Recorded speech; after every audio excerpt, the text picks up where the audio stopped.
We're gonna make a flagstone path from our deck to the patio to the shed over there. We laid this plastic down over the grass and it's killed the grass and we're ready to take it off. And these are the flagstones we're gonna use. I'm gonna do a very simple method. Okay, and that's what it looks like after the plastic is removed. All of the grass is dead. It's gonna be very easy to remove. No more roots holding it down. Okay, I've begun the process of removing the dead sod. I'm just using a flat shovel like this. I don't want to dig down deep this way because that'll make the soil loose. I don't want to put a whole nother base in, so I'm going to use the compacted soil. Use your foot, or if you get those sod remover machines, that's really nice too. But keep it nice and flat and don't disturb the soil. Keep it as hard as possible. Go nice and flat this way. Okay, started laying some of the flagstone down and stamped it down as much as it could go, and I shoveled it flat so I didn't dig down into the earth, so that the original compactedness was still there, so I didn't try to disturb that. Anyways, this is what I've got so far. For the path, you're going to want maybe 1 to 2 to 3 inches of sand, because some of the flagstones are thicker than other ones, so it makes it a little bit tricky. So here's the trail again so far. I'm snaking it a little bit here, and it's going to run all the way up to the shed here, and I'm also going to connect it up to this patio that I did, and I did make a video on that if you want to learn how to install a patio with a herringbone style with a border and a wall. And you know, and I'm just essentially making my own little curvature. I'm measuring from here to here the whole way along. Make sure it's 67 inches. You may want a different width, but that's the width that I want. Lay the paver sand down. You don't even need to use pipes or anything, because the thickness of the flagstone is 1 inch, 2 inches, 3 inches, so it's all random. Once you lay the pieces down, you're gonna want to make sure that they're, you know, that's what I do. I just use my hand or my foot. Does it feel like it's pretty level, pretty flush? And I do have it sloping to the right just a little bit so that it drains away from the house. Another quick note for the border along the path, this outside border, I'm trying to use longer, skinnier stones. It's better than having, you know, 3 stones here, 2 stones, because the border, you want to be able to prevent stuff from getting inside as much as you can. But anyways, keep that in mind. When you're laying the pieces in the middle, really, it's like you're in preschool and kindergarten again. Try, you know, what thing fits inside the space the best.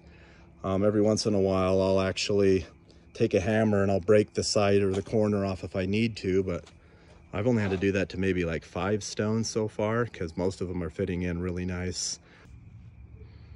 Notice, so this one's a little higher than that one, Essentially just go under here and take some of the sand out. Really simple. Lay it back down again. You want to get some of the sand out of the joints, unless you want to fill the joints with sand. I'm going to fill mine with dirt because we want to plant things in between it. And there you go. That's generally a lot more level. So there you go. It's that easy. My path is going to go up to here, so this dirt's a little high, so I'm going to have to trim that out a little bit.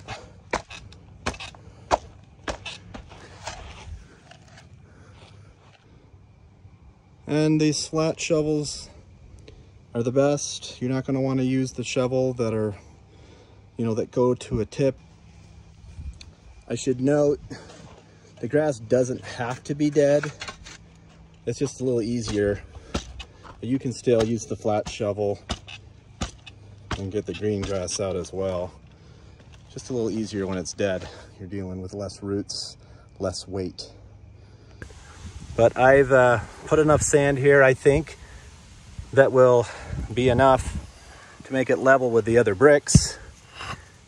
Fits in there pretty good. And yes, this feels pretty good. As long as it's within 1/4 of an inch, you're in good shape. I'm going to show you how to cut one of these stones as well if you need.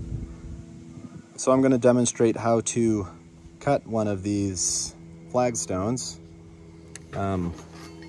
You can use one of these. This is just a diamond blade, a masonry diamond blade, and just on a normal grinder. This grinder was like 50-60 bucks. I haven't had to use it this whole job so far, because what I've been doing, it's a lot quicker, is that you know, you can score the side like this. But you know, some people do that and then they just hit it off with a hammer. But really, because I got 3-inch gaps, 2-inch gaps in some places, I don't care if it's off too much. So I can just break the corner off like that with a hammer if you're in a hurry. If you're not in a hurry, you want to take your time, use this, the diamond blade with the grinder.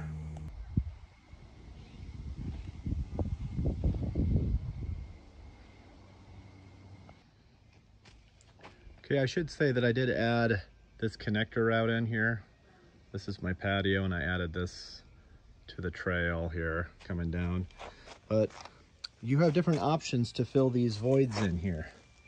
Now you can use paver sand, but it's not going to hold it very well. It'll drain well. So you can use like a sand material. A lot of people don't use what I'm using. I'm just using dirt. We're just putting dirt in between the seams, and then we're going to clean it up because we actually want to grow stuff between the rocks. We want to grow thyme, sedum, things like that. Maybe miniature clover in between the pavers. To give you a better idea what we're trying to do and why we use dirt. So these are the kind of plants we're growing here. These are called hens and chicks. This is some sedum over there, but they're high traffic plants. We actually purchased some seed on Amazon, some sedum, some miniature clover, and we're just going to sprinkle it in between the cracks, and it'll be a different look, but it's the look we're looking for. It may not be what you're looking for, but at least you know how to lay some flagstones. I have the flagstone sloping down into there, so that's where it's going to drain. So all of the water comes down and drains down that way. You don't want it to drain down towards your house and your foundation and get in your basement. So just make sure you put a little bit of a slope. I have like maybe a 2-inch or less slope going this way.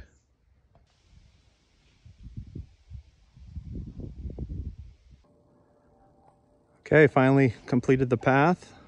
We're going to be growing clover over here. And like I mentioned before, we actually put dirt in between the seams because we wanted to grow plants in between. So, of course, you can use sand to fill up these joints. And you can even go over the top with some polymeric sand to make it the seal more hard and stiff. But it turned out pretty good, I think.